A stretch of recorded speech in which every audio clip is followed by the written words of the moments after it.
Easter తర్వాతే 4వ ఆదివారంలో మనం ఉన్నాం. ఈ 4వ ఆదివారం కొరకే ఇవ్వబడినటువంటి లేఖన భాగాల నుంచి నేటి మన ధ్యానాంశం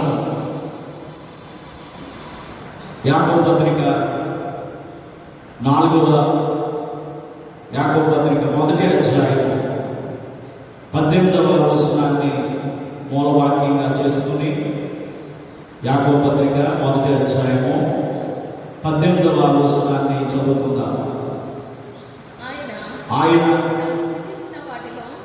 ఆయన సృజించిన వాటిలో మనము ప్రథమ ఫలంగా ఉండినట్లు సత్యవాక్యం వలన మనలను ఆయన కనెను అనేటువంటి మాట. ఈ వచనాన్ని ఆధారంగా చేసుకుని నేటి మన ధ్యానాంశం ప్రథమ ఫలముగా నీవున్నావా? ప్రథమ ఫలముగా నీవు ఉన్నావా? సర్వసాధారణంగా మనకి తెలిసినటువంటి విషయం ఏంటంటే ప్రథమ ఫలము అనగా వస్తు సంబంధమైనది, జంతు సంబంధమైనది, వృక్ష సంబంధమైనది అని తలచి వాటిల్లో మొదటి దాన్ని మనం దేవునికి సమర్పిస్తూ ఉంటాం. అయితే ఇది ఒక ఎత్తు అయితే దేవుడు మనల్ని ఎందుకు పుట్టించాడు, ఎందుకు కని ఉన్నాడు అంటే యాకోబు ద్వారా చెబుతున్నటువంటి మాట, తాను సృజించిన వాటన్నిటిలోనట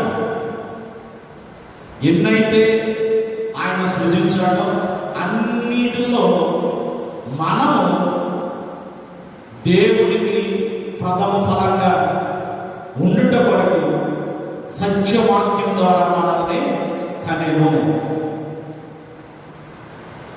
ఇది మనం జానించవలసినటువంటి విషయం. ప్రథమ ఫలంగా మనమే ఉండాలి అని కోరుకుంటూ ఉన్నాడు. అలాగే కన్న తండ్రి ఆయన మనకి, ఇందాక మనం పాడాం, కన్న తండ్రిగా ఆయన మనకు కన్న తండ్రి. సత్యవాక్యం ద్వారా మనల్ని కన్నాడు. ఎందుకొరకు కన్నాడు అంటే మనం ఆయనకు ప్రథమ ఫలంగా ఉండాలి అని కన్నాడు. కనుక ఆయన బాధ్యతగా తన బిడ్డలమైనటువంటి మనకి అన్ని సమకూరుస్తూ ఉన్నాడు. అదే 17వ వచనంలో యాకోబు భక్తుడు చెప్తున్నటువంటి మాట. యాకోబు 1:17వ వచనాన్ని చదువుతున్నప్పుడు, శ్రేష్టమైన ప్రతి ఈవియు, సంపూర్ణమైన ప్రతి వరమును పరసంబంధమైనదే, జ్యోతిర్మయుడు తండ్రి వల్ల మనకి లభిస్తూ ఉన్నాయి లేదా కలుగుతూ ఉన్నాయి. శ్రేష్టమైన ప్రతి ఈవి లేదా వరములు, పరసంబంధమైన ఆశీర్వాదాలన్నీ కూడా జ్యోతిర్మయుడకు పరలోక తండ్రి ద్వారా బిడ్డలమైనటువంటి మనకి అన్నీ సమకూరుస్తూ ఉన్నాడు. కన్నాడు. కనినటువంటి దేవుడు తన బిడ్డలకు కావాల్సిన అన్ని సమకూరుస్తూ ఉన్నాడు. ఇదే విషయాన్ని ఇదిన పాఠ్యభాగంలో సువార్త పాఠ్యభాగం యోహాను సువార్త 16వ అధ్యాయం 15వ వచనంలో యేసు ప్రభువు కూడా తండ్రి కుమారుల సంబంధాన్ని తెలియజేస్తూ చెప్తున్నటువంటి మాట 16వ అధ్యాయం 15వ వచనంలో తండ్రికి కలిగినవన్నీ నావి. ఎందుకని? ఆయన నన్ను కలిగి ఉన్నాడు.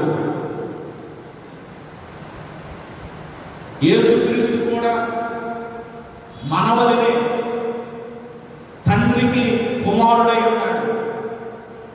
అదే మనం పాడినటువంటి పాట యొక్క భావం. యెహోవా తండ్రి గాడ, యేసుడేమో మన అన్న కాడ. అంటే మనకి పరమ తండ్రి, మనలందరినీ కనటువంటి తండ్రి అయితే యేసు ప్రభు కూడా మనవలనే దేవునికి కుమారుడై ఉన్నాడు. కనుక ఏమంటాడంటే తండ్రివన్నీ కూడా ఎవరే? నాయి.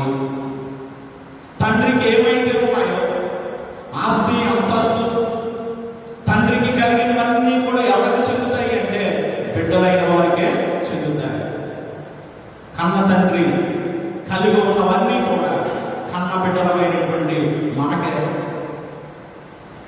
అవే శ్రేష్టమైన యువులు అన్నాడు, పరసంబంధమైన వరాలు అన్నాడు, ఆశీర్వాదాలు అన్నాడు.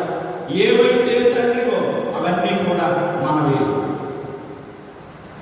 ఇదే విషయాన్ని యోహాను సువార్త 17వ అధ్యాయము 10వ వచనాన్ని కూడా చదువుతున్నప్పుడు, నావన్నీ నీవి, నీవియు నావి, నావి నీవి.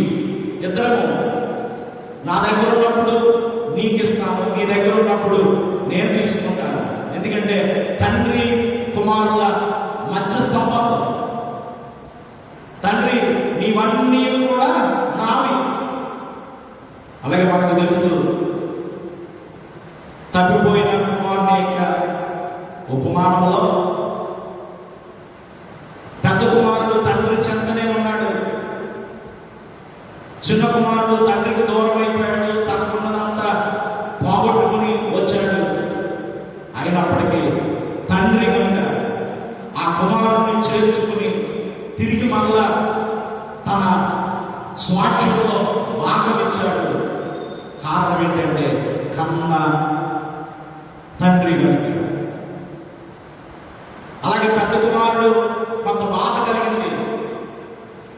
ఆ బాధను తండ్రికి తెలియజేసినప్పుడు తండ్రి అంటున్నాడు కదా, లూకాసు వార్త 15వ అధ్యాయం 31వ వచనంలో, అందుకతడు కుమారుడా నీవెల్లప్పుడు నాతో కూడా ఉన్నావు, నాకు ఏమైతే ఉన్నాయో అవన్నీ కూడా నీవే. కాబట్టి ఈరోజు మనం గుర్తించవలసినటువంటి విషయం ఏంటంటే మన కన్న తండ్రి పరమందు ఉన్నాడు. యేసు ప్రభువుకు తండ్రిగా అన్ని సమకూర్చినట్లుగా మనకి కూడా సత్యవాక్యం ద్వారా మనల్ని కని ఏది అవసరమో అది మనకి అనుగ్రహిస్తూ ఉన్నాడు. ఎందుకొరకు అంటే కనుక ఒక ఉద్దేశము కలిగి ఉన్నాడు. అదేంటంటే మనము ప్రథమ ఫలంగా ఉండాలి అని. ఉన్నామా?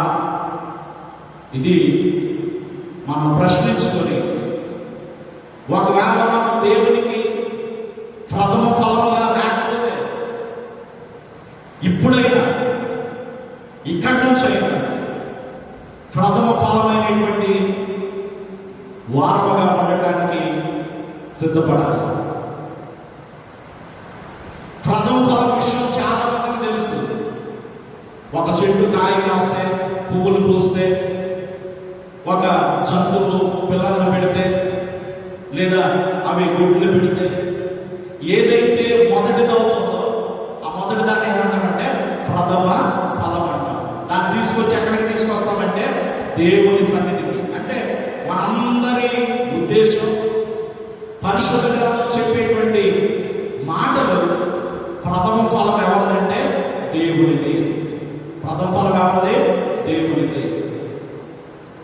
ద్వితీయోపదేశకాండము 26వ అధ్యాయం 2వ వచనంలో మోషే భక్తుల ద్వారా ఇశ్రాయేలు ప్రజలతో దేవుడు మాట్లాడుతూ చెప్పినటువంటి విషయాన్ని చదువుకుందాం.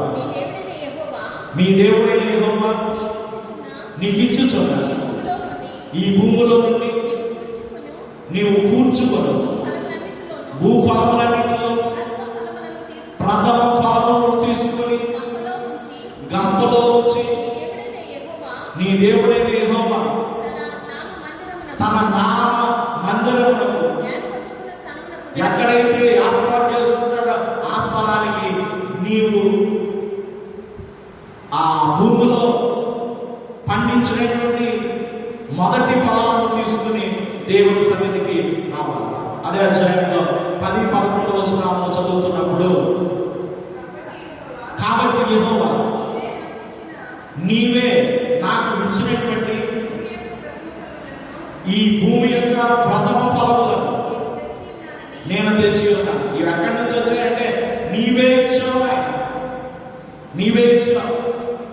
వర్షాన్ని ఇచ్చావు, భూమిని ఇచ్చావు, వాతావరణాన్ని ఇచ్చావు, చక్కని పంట పండేటువంటి కృప చూపించావు, నీవిచ్చావు కనుక ఇందులో ప్రథమ ఫలములు నీవిచ్చిన దాంట్లో నుంచి నేను నీకు సమర్పిస్తూ ఉన్నాను. ఇది మనం చేస్తూ ఉన్నాం. ఏవి మెటీరియల్స్, వస్తువుల విషయంలో మనం చేస్తూ ఉన్నాం.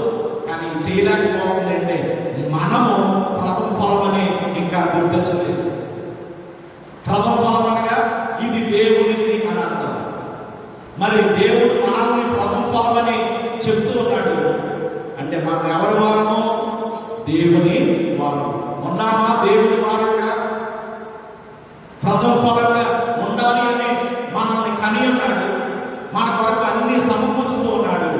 మనం వేటిలో తీసుకొచ్చి ప్రథమ ఫలాలుగా దేవునికి ఇస్తున్నాం, కానీ మనం ప్రథమ ఫలమై ఉన్నాము అనేటువంటి సంగతి ఇంకా మనకి అర్థం కాలేదు. మనం ఇంకా దేవునికి దూరంగానే ఉన్నాం. మనం ఇంకా దేవుని వారు కాలేదేమో. యేసు ప్రభు అన్నాడు కదా, తండ్రివన్నీ నావి, ఎందుకంటే తండ్రి నన్ను కన్నాడు. ఇప్పుడు యేసు ప్రభు ప్రథమ ఫలమై ఉన్నాడు. ఎలాగో మనము ఆలోచన చేస్తే దానికన్నా ముందు యేసుకేలు గ్రంథం 48వ అధ్యాయం 14వ వచనంలో ఇది ప్రథమ ఫలము అని అంటే దాన్ని మనం ఏం చేయాలో యేసుకేలు గ్రంథం 48వ అధ్యాయం 14వ వచనం చదువుదాం. అది యెహోవాకు ప్రతిష్ఠితమైనటువంటి భూమి కనుక దానిలో ఏ భాగమైనను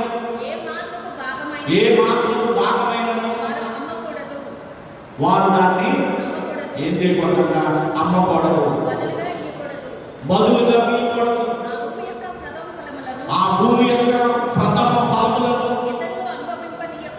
ఇతరులు ఎవరు కూడా అనుభవింపనీయకూడదు. ఎందుకు అంటే అది ఎవరిదంటే కన్న తండ్రిది, అన్ని సమకూర్చినటువంటి దేవునిది ప్రథమ ఫలం కనుక. ఏదైతే ప్రథమ ఫలం ఉందో అది ఇతరులు ఎవరు కూడా దాన్ని ఏం చేయకూడదంట? అనుభవించకూడదు. దాన్ని అనుభవించవలసిన వాడు, దాన్ని స్వీకరించవలసిన వాడు ఎవరు అంటే పరమ తండ్రి, కన్న తండ్రి, సృష్టికర్త. మరి మనం ప్రథమ ఫలం అయితే మనం ఇతరులకు ఎవరికి కూడా చెందిన వారంగా ఉండకూడదు, దేవునికి చెందిన వారంగానే ఉండాలి. ఉన్నామా? మన జీవితం, మన బ్రతుకు దేవునికి సమర్పించబడిందా? అందుకనే అపోస్తులైనటువంటి పౌలు అంటాడు రోమపత్రిక 12వ అధ్యాయము 1వ వచనంలో, రోమపత్రిక 12వ అధ్యాయము 1వ వచనాన్ని చదువుతున్నప్పుడు, కాబట్టి సహోదరులారా పరిశుద్ధమును దేవునికి అనుకూలమైన సజీవయాగముగా మీ శరీరములను దేవునికి సమర్పించుకోనండి. మీరు వేటిలో సమర్పిస్తున్నారు దేవునికి? మంచిదే. దేవుడు మీకు ఇచ్చినటువంటి వృక్ష ఫలాలు, దేవుడు మీకు ఇచ్చినటువంటి పక్షులు, దేవుడు మీకు ఇచ్చినటువంటి జంతువులు, దేవుడు మీకు ఇచ్చినటువంటి వస్తువుల్లో మొదటి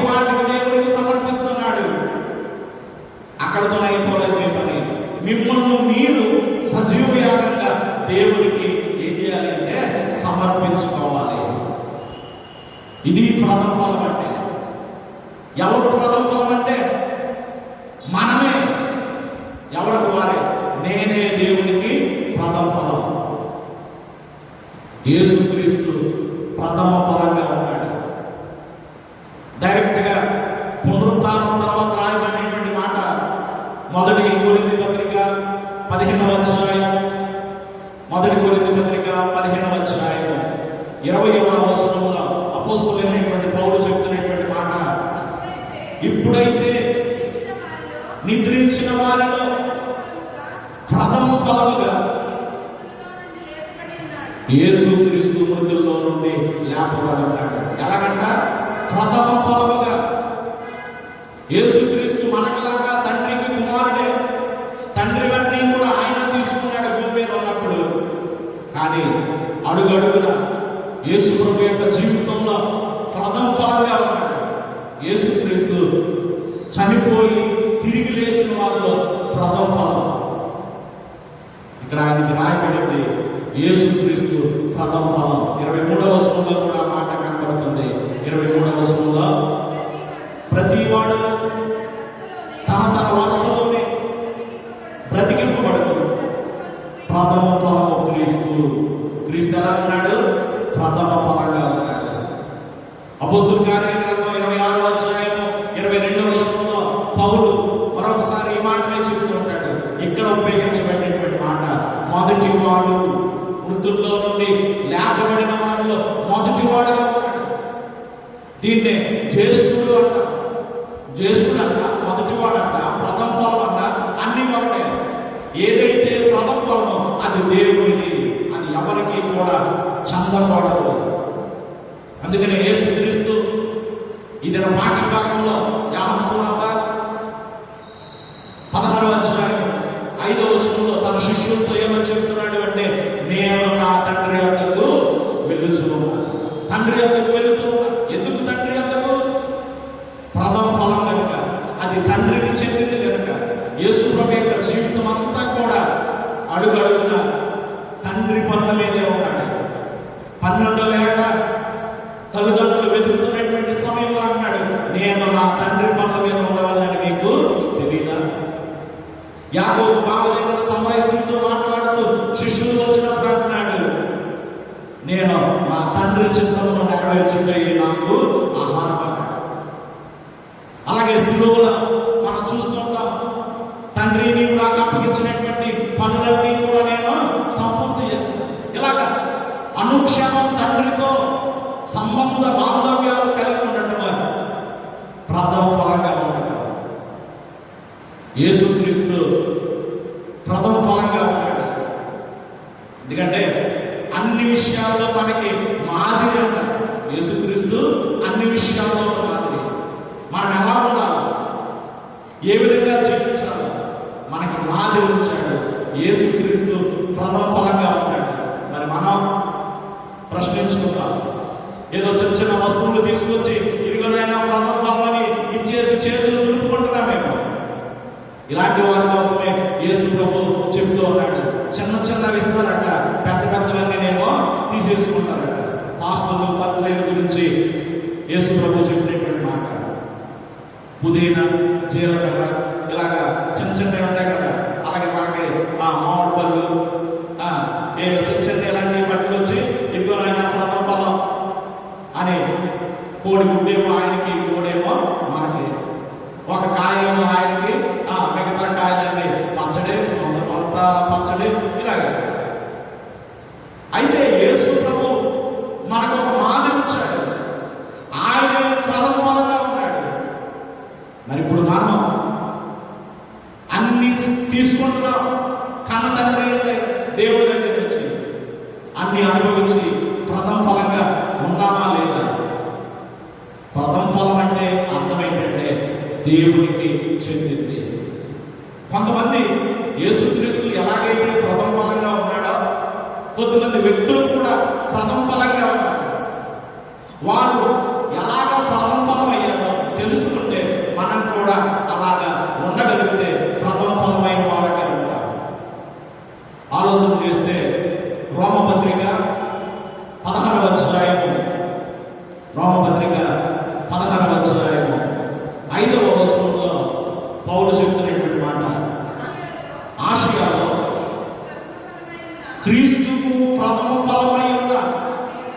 నా ప్రియుడును ఎఫెసీయులకు వందనములు.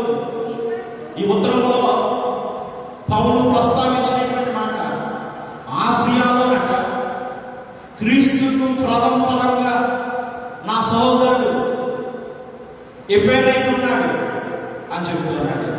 అంటే యేసు ప్రభు ప్రథమ ఫలంగా ఉన్నట్లుగా కొంతమంది వ్యక్తులు కూడా ప్రథమ ఫలంగా ఉన్నారు.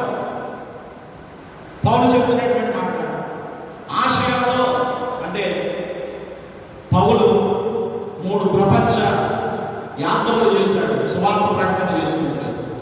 ఆసియాకి వెళ్ళినప్పుడు ఆసియాకు క్రీస్తు పరిచర్యలో ప్రథమ ఫలంగా ఎఫెసీయుడు ఉన్నాడు.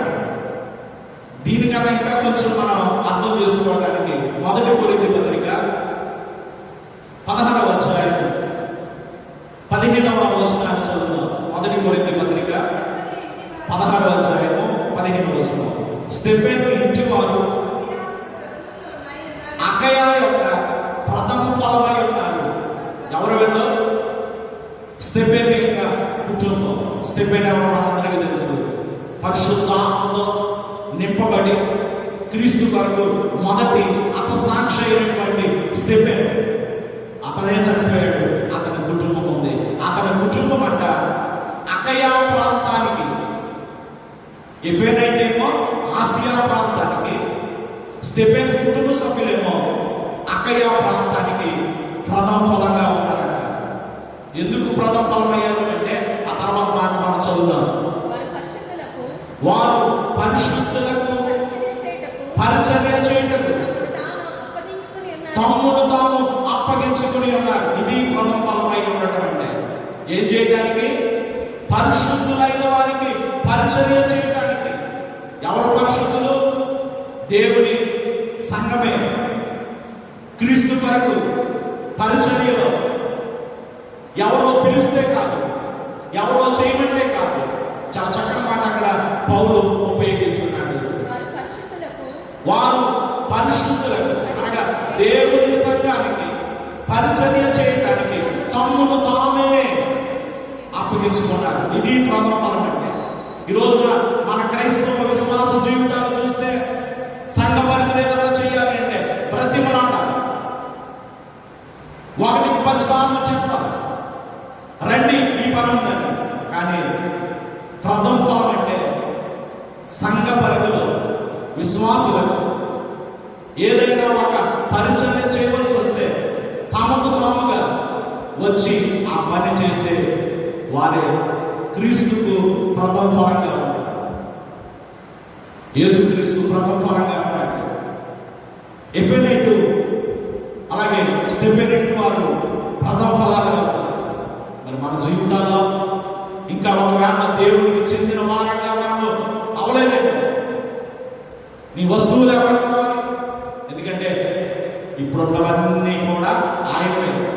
పాడుతూ ఉంటాం, నీవు చేసిన ఉపకారములకు నేనేం చెల్లింతును, వేలాది నదులంత విస్తారతైన నీకు ఇచ్చినా చాలునా? ఎవరికి కావాలి? అసలు మనం ఇచ్చేటువంటి వస్తువులు కాదు, మనం ఇవ్వవలసింది ఏంటంటే మనకు మనమే దేవునికి సమర్పించుకోవాలి. మనమే ప్రథమ ఫలం. ఆలోచించేద్దాం. అందుకనే పౌలు అన్నాడు 1 కొరింథీ పత్రిక 6వ అధ్యాయం 19-20 వచనాల్లో, మీరు మీ సొత్తు కాదు, విలువ పెట్టి కొనబడిన వారు, దేవుడు మిమ్మల్ని తన స్వరక్తం ఇచ్చి కొన్నాడు కనుక మీ దేహములతో దేవుని మీరు మహిమపరచండి. ఇది ప్రథమ ఫలమై ఉండటం అంటే. మనలందరినీ కూడా ప్రథమ ఫలంగా దేవుని కొరకు ఉండాలి అని కన్నాడు, సృష్టించాడు. ఈ సంగతి ఒకవేళ ఇంకా మనకి తెలియదేమో, ఎవరెవరి కోసమో జీవిస్తున్నామేమో, శత్రువైన సాతాను మనల్ని తన వశం చేసుకుందేమో. ఇప్పటికైనా విడుదల ఉంది. నేను దేవుని బిడ్డను, దేవునికి చెందిన వాడను, సంఘానికి చెందిన వాడను అని దేవుని వైపు అడుగులు వేస్తే మనం ప్రథమ ఫలమై ఉంటాం. ప్రకటన గ్రంథం 14వ అధ్యాయము 4వ వచనాన్ని చదువుతున్నప్పుడు ఆ గ్రంథ వచనాల్లో దేవుని కొరకను, ఒకటి దేవుని కొరకను లోక పాపము మోసుకొని పోవు దేవుని గొర్రెపిల్ల యేసు. ఒకటేమో తండ్రి, దేవుడు అనగా తండ్రి దేవుని కొరకు. రెండవది గొర్రెపిల్ల అనగా యేసుక్రీస్తు. తండ్రికి కుమారునికి మనము ఎలా ఉండటానికి ఏర్పాటు చేసుకున్నాడట? ప్రథమ ఫలముగా ఉండటానికి. ప్రథమ ఫలంగా ఉండటానికి ఉన్నావా? దేవునికి పరమ తండ్రి, కన్న తండ్రి, ఆయనకు మనం ప్రథమ ఫలంగా ఉండాలి. రెండవది గొర్రెపిల్ల అనగా యేసుక్రీస్తుకు ప్రథమ ఫలంగా మనం ఉండాలి. అందుకనే ఆయన మనల్ని ఏర్పాటు చేసుకున్నాడు. ఇక్కడ అంటున్నాడు, ప్రథమ ఫలంగా ఉండుటకై మనుషుల్లో నుండి మనల్ని కొన్నాడు. ఆయన విలువైన రక్తం చేత కొనబడ్డాము. ఒకవేళ ఇంకా మనం చాలా చక్కని వృత్తాంతాన్ని మనం చూస్తూ ఉంటాం. యాకోబు, యాషావు. దేవుడు యాషావును జ్యేష్ఠుడిగా పుట్టించాడు. కానీ యాషావు ఏం చేయలేకపోయాడంటే తన జ్యేష్ఠత్వాన్ని నిలుపుకోలేకపోయాడు. అంటే ప్రథమ ఫలంగా ఉండలేకపోయాడు. కానీ యాకోబు ఏమో ఏం చేశాడంటే యాషావు తృణీకరిస్తున్నటువంటి, నా పొద్దు అంటున్నటువంటి జ్యేష్ఠత్వాన్ని ఏం కావాలన్నా ఆయన సంపాదించుకున్నాడు. కారణం ఏంటంటే జ్యేష్ఠుడిగానే ఉండాలి, దేవుడికి ప్రథమ ఫలంగానే ఉండాలి. ఆలోచించేద్దాం. యాషావులాగా మనం ఒకవేళ తృణీకరిస్తున్నామా? మనకున్నటువంటి దాన్ని వినియోగించుకోలేకపోతున్నాము. ఎందుకంటే యాకోబును దేవుడు మొదట పుట్టెందులేడా అంటే ఇద్దరు ఒకేసారి దేవుని కృప చొప్పున యాషావును వెనకబెట్టి యాకోబును దేవుడు ముందుకు తేలాడంటే తెస్తాడు. కానీ పెద్దవాడుగా యాషావును పుట్టించి ప్రథమ ఫలంగా ఉండమంటే మనలాంటి స్వభావంతో ప్రథమ ఫలంగా ఉండలేకపోయాడు. యాకోబేమో ప్రథమ ఫలంగా ఉండాలని నిశ్చయించుకున్నాడు. మనం కూడా ఆలోచన చేసుకుందాం. దేవుడట మనందరినీ కూడా క్రీస్తుతో, ప్రథమ ఫలమైనటువంటి క్రీస్తుతో సమానంగా ఉండాలని ఇష్టపడుతూ ఉన్నాడు. రోమపత్రిక 8వ అధ్యాయం 29వ వచనంలో ఈ మాట ఉంది. క్రీస్తుకు అనగా ప్రథమ ఫలమైనటువంటి క్రీస్తు స్వారూప్యంలో మనము ముందులాగిన ఆయన ఇష్టపడుతున్నాడు. ఉండటానికి సిద్ధపడదాం.